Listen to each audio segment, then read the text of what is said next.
کیا آپ کو معلوم ہے آپ کی زندگی کے سب سے قیمتی لمحات شروع ہو چکے ہیں۔ رمضان المبارک کے 2 عشرے گزر چکے ہیں۔ اب باری ہے اس فائنل راؤنڈ کی جس میں تقدیریں بدل دی جاتی ہیں۔ 25، 26 اور 27 رمضان، اور پھر وہ عظیم رات جس کا انتظار عرش والے بھی کرتے ہیں، یعنی 37ویں شب۔ اگر آج بھی آپ کی آنکھ نہیں کھلی تو یاد رکھیں پچھتاوا مقدر بن سکتا ہے۔ آئیے جانتے ہیں ان ایام کی وہ فضیلت جو آپ کی دنیا اور آخرت بدل دے گی۔ رمضان المبارک کا آخری عشرہ جہنم سے آزادی کا عشرہ ہے۔ ان دنوں کی خاص بات یہ ہے ان میں تاک راتیں چھپی ہوئی ہیں۔ آج 25 رمضان کی تاک رات ہے۔ یہ اللہ کی رحمتوں کے سائے میں خود کو ڈھانپنے کی رات ہے۔ حدیث قدسیہ کا مفہوم ہے رمضان کے آخری دنوں میں اللہ تعالیٰ ہر رات لاکھوں لوگوں کو جہنم سے آزاد فرماتا ہے۔ 25ویں کی رات جو کہ تاک ہے، عبادت میں گزارنا اس لیے اہم ہے تاکہ 37ویں رات کی تیاری بھرپور ہو سکے۔ یہ لیلۃ القدر کی تلاش کی ایک اہم رات ہے۔ رسول پاک صلی اللہ علیہ وسلم نے فرمایا، شب قدر کو رمضان کے آخری عشرے کی تاک راتوں میں تلاش کرو۔ 25ویں کی رات ان خاص گھڑیوں میں سے ہے جب فرشتے زمین پر ٹولیاں بنا کر اترتے ہیں۔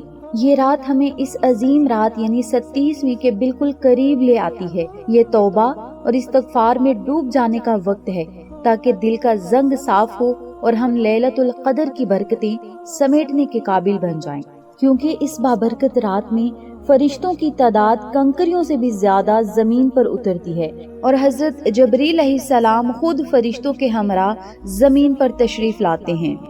اب بات کرتے ہیں ان بابرکت راتوں میں ذکر پاک کی۔ ان بابرکت راتوں میں سورۃ الکوثر اور اسم اعظم کا ذکر بہت ہی مجرب ہے۔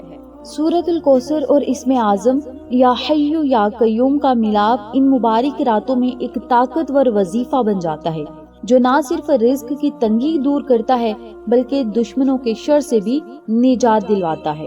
میری پیاری بہنوں اور میرے پیارے بھائیوں، سورۃ الکوثر قرآن مجید کی سب سے چھوٹی لیکن جامع سورت ہے، جس کا نزول ہی دشمنوں کے طعنوں کے جواب اور آقا علیہ الصلوۃ والسلام کی شان میں ہوا۔ اس سورت کا پڑھنا زندگی میں خیر و کثیر یعنی بہت زیادہ بھلائی لاتا ہے۔ یہ سورت حاسدین اور دشمنوں کے وار کو ناکام بنانے کے لیے بہت ہی مجرب اور اکثیر ہے۔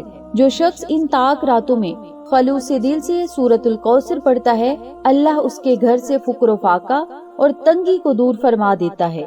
ان مبارک راتوں اور دنوں میں اللہ سے اگر اپنی حاجت منوانا چاہتے ہیں تو اس ترتیب سے سورۃ الکوثر پڑھیں۔ ان مبارک راتوں میں 313 مرتبہ سورۃ الکوثر پڑھنا بہت ہی مجرب ہے اور اپنی حاجت اپنے رب سے منوانا بہت ہی آسان ہے۔ 313 مرتبہ سورۃ الکوثر پڑھنی ہے، اور اگر یوں ہی وظیفہ آپ 26 رمضان یا 27 رمضان کو کرنا چاہیں تو 129 مرتبہ سورۃ الکوثر ضرور پڑھیں۔ چونکہ تاک راتیں ہیں اور تاک راتوں میں جو بھی آپ نے ذکر کرنا ہے وہ کثرت سے کرنا ہے، اور کثرت سے مراد 313 مرتبہ ہے۔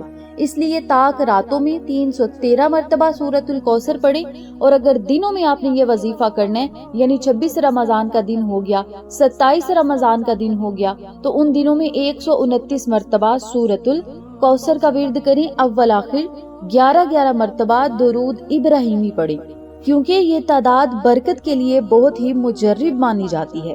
اب بات کرتے ہیں اسم اعظم یا حی یا قیوم کی۔ یہ وہ کلمات ہیں جن کے بارے میں کہا جاتا ہے کہ ذریعے مانگی گئی ہر دعا ضرور قبول ہوتی ہے۔ یا حیو، اے ہمیشہ زندہ رہنے والے، یہ زندگی اور صحت کی علامت ہے۔ یا قیوم، اے کائنات کو سنبھالنے والے، یہ کاموں میں استقامت اور مشکل کشائی کی علامت ہے۔ حدیث مبارکہ کے مطابق جب بھی آقا علیہ الصلوۃ والسلام کو کوئی سخت مصیبت پیش آتی، پریشانی پیش آتی، تو آپ صلی اللہ علیہ وسلم یا حی یا قیوم برحمتی کا استغیث اس دعا کو پڑھا کرتے تھے۔ میری پیاری بہنوں اور میرے پیارے بھائیوں، 25ویں اور 37ویں کی رات 1100 مرتبہ یا حی یا قیوم، یا حی یا قیوم، یا حی یا قیوم کا ورد کریں۔ جتنا زیادہ ہو سکے ان مبارک راتوں میں یا حی یا قیوم، یا حی یا قیوم کا ذکر پاک اپنے اوپر لازم کر لیں۔ کم از کم 1100 مرتبہ پڑھیں، زیادہ سے زیادہ 2000 مرتبہ پڑھ لیں، 3000 مرتبہ پڑھ لیں، جتنا آسانی کے ساتھ آپ یہ ذکر پاک ان تاک راتوں میں کر سکتے ہیں ضرور کریں۔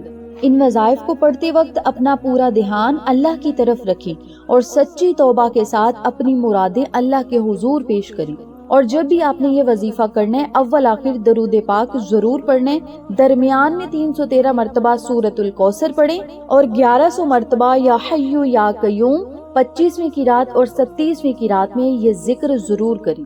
اور اگر یا حی یا قیوم کو آپ دن میں پڑھنا چاہتے ہیں تو پھر 129 مرتبہ ہی سورۃ الکوثر پڑھیں، 129 مرتبہ ہی یا حی یا قیوم کا ورد دنوں میں کریں۔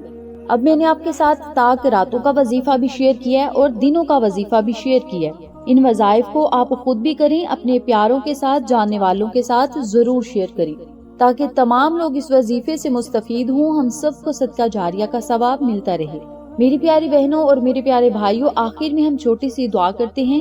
اے اللہ، اس مبارک مہینے اور ان عظیم راتوں کے صدقے ہماری ٹوٹی پھوٹی عبادتوں کو قبول فرما۔ مولا، جو ہاتھ تیرے سامنے پھیلائے ہیں انہیں خالی نہ لٹانا، ہمیں جہنم کی آگ سے آزادی عطا فرما، ہمارے رزق میں برکت دے اور ہمیں لیلۃ القدر کی حقیقی برکتیں سمیٹنے کی توفیق عطا فرما۔